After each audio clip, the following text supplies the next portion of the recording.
Maka kita perhatikan bagaimana fadilah menahan marah. Disebutkan wa 'an ibni Umar radhiyallahu anhuma, dan dari Ibnu Umar radhiyallahu anhuma, annahu sa'ala Rasulullah sallallahu alaihi wasallam.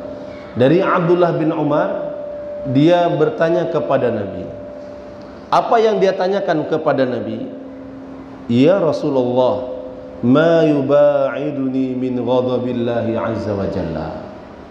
Wahai Rasulullah, apa yang bisa menjauhkanku dari kemurkaan Allah?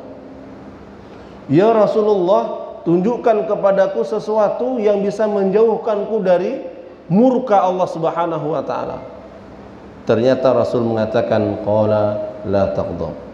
Kamu jangan marah. Kalau tidak ingin Allah Subhanahu wa taala murka kepada kita, maka jangan marah. Nah, ini dia. Jangan sebentar istri menghut kita, istri buat masak gulai pli. Gulai pli itu biasa ada temonnya. Apa temonnya? Ikan asin.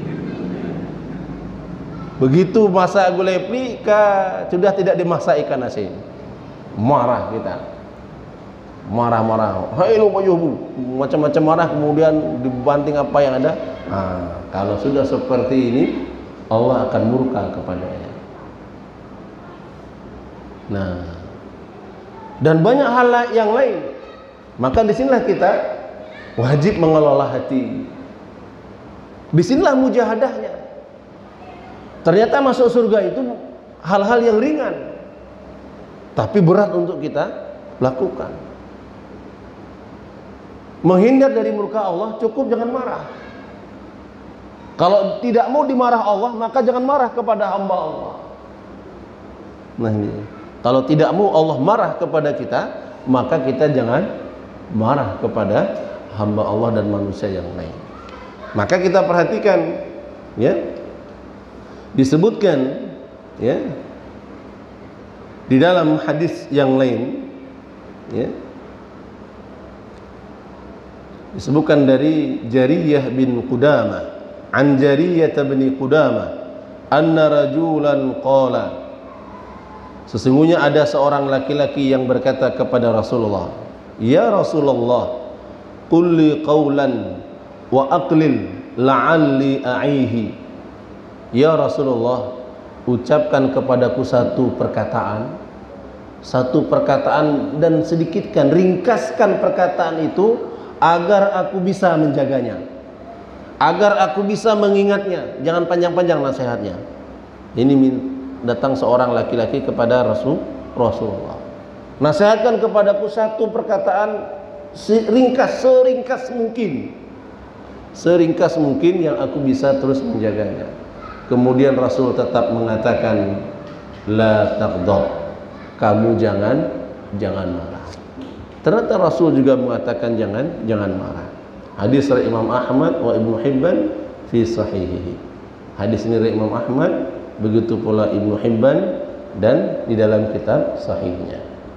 Kemudian kita perhatikan di dalam hadis yang lain juga disebutkan, wa an Abi Darda radhiyallahu anhu qala, dari Abu Darda radhiyallahu anhu dia berkata, qala rajulun li Rasulillah sallallahu alaihi wasallam, datang seorang laki-laki dan berkata kepada Rasulullah sallallahu alaihi wasallam, dullani ala amalin yudkhilunil jannah.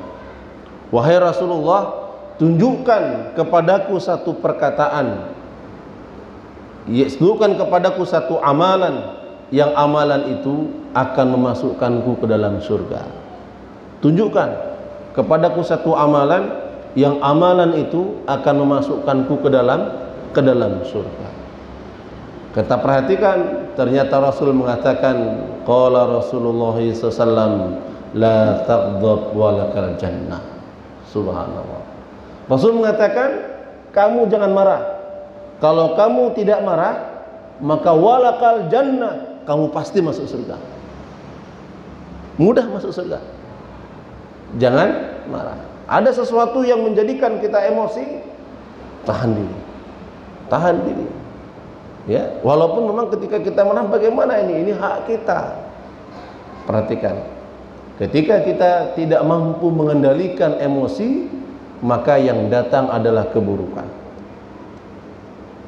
Seharusnya tidak seperti itu. Memang berat. Contoh misalnya kejadian yang sering kita lihat di sosial media. Ada seorang suami membunuh istrinya, didapati istrinya selingkuh. Apakah hukuman orang yang selingkuh itu dibunuh di dalam Islam? Gimana? Orang yang selingkuh dibunuh hukumnya dalam Islam? Tidak dibunuh. Tidak dibunuh. Kalau dia sudah berkeluarga, maka dirajam. Itu pun prosesnya panjang. Harus proses pengadilan. Itu pun yang melakukan bukan kita. Siapa yang melakukan? Hakim. Suami marah memang, tapi karena tidak mampu mengendalikan marah, dibunuh. Seharusnya tidak dibunuh. Yang mungkin diberikan hukuman sebagaimana dia sebagai seorang laki-laki, yang mungkin diberikan peringatan, kemudian ditangkap, dibawa ke hakim. Tapi itu susah.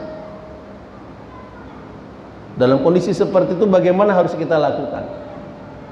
Lihat istri sedang selingkuh, atau lihat suami sedang selingkuh, emosi meluap-luap, ya, kita marah, kita bunuh.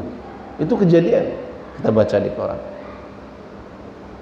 Nah, kemudian banyak lagi hal-hal yang lain.